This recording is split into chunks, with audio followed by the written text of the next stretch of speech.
تعالوا نعمل النهارده بسكوتة خرافية بالمية ومن غير بيض، وسهلة وبسيطة، وهنشكلها بكيس الحلواني. طعمها بجد في حتة تانية. الوصفة دي إن شاء الله تعتمدوها. بس ما تنسيش تسمي الله وتصلي على الرسول عليه أفضل الصلاة والسلام. وتعالي نشرح الطريقة مع بعض خطوة بخطوة. ضفت كوباية من السكر البودرة يكون ناعم جدا، عليها نفس الكوباية من السمنة أنا مسقعاها ساعة في التلاجة. ممكن تستخدمي زبدة بس تخليها طرية بدرجة حرارة الغرفة، لكن السمنة هتكون ساقعة. هقلبهم بالمضرب السلك، لو عندك مضرب كهربا اشتغلي بيه. المهم الخطوة دي تديني قوام الكريم شانتيه للسمنة والسكر مع بعض. عايزاهم هش كده وخفاف كده وفاتح ولونه شبه الكريمة بالظبط. ضفت عليهم شوية من الفانيليا وربع كوباية مية من الحنفية. مية من الحنفية، اوعي تستخدمي مية سخنة او مية ساقعة عشان السمنة معاكي ما تفصلش. تمام.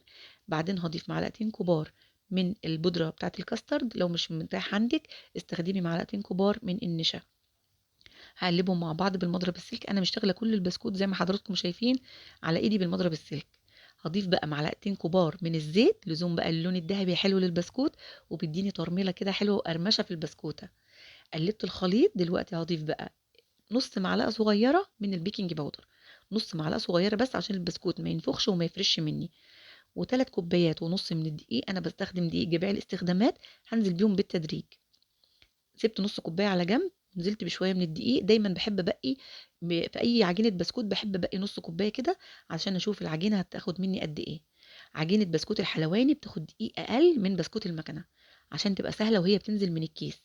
المقدار بتاعي اخد 3 كوب ونص من مج الشاي اللي في المطبخ. تمين ما قلش عن كده.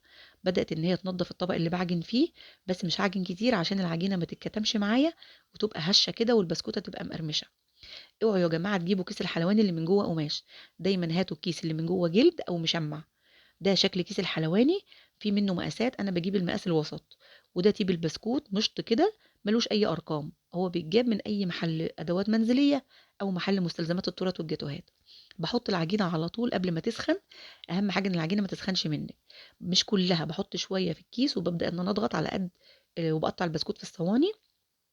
بس مش بسخن العجينه قوي، ما تكتريش في كيس الحلواني عجينه البسكوت عشان ايدك ما تسخنهاش وتفصل الايدام، يعني تفصل السمنه عن المقادير. بقطع البسكوت في صواني، انا مش بدهنها حاجه لان البسكوت فيه سمنه كتير. لو عايزه تدهني مسحه زيت خفيفه مفيش مشكله. دخلي البسكوت بتاعك على فرن يكون حامي. ليه؟ عشان يتشمع على طول ما يفرش. بعدين هدي النار بعد ما البسكوت يتشمع ويبدا ان هو شكل العجين يروح منه. هدي النار لحد ما ياخد اللون الذهبي الحلو، وكل شويه بداير الصاج لحد ما كل البسكوت يبقى لون واحد ذهبي وجميل كده، ويبقى متحمص ومقرمش. عايزه اقول لكم ان الوصفه ديت هتعتمدوها لان البسكوته طعمها خرافي بجد. ما تنسوش اللايك والشير عشان كله يشوف الوصفة الحلوة دي. واشوفكم ان شاء الله فيديوهات تانية في حفظ الله ورعايته.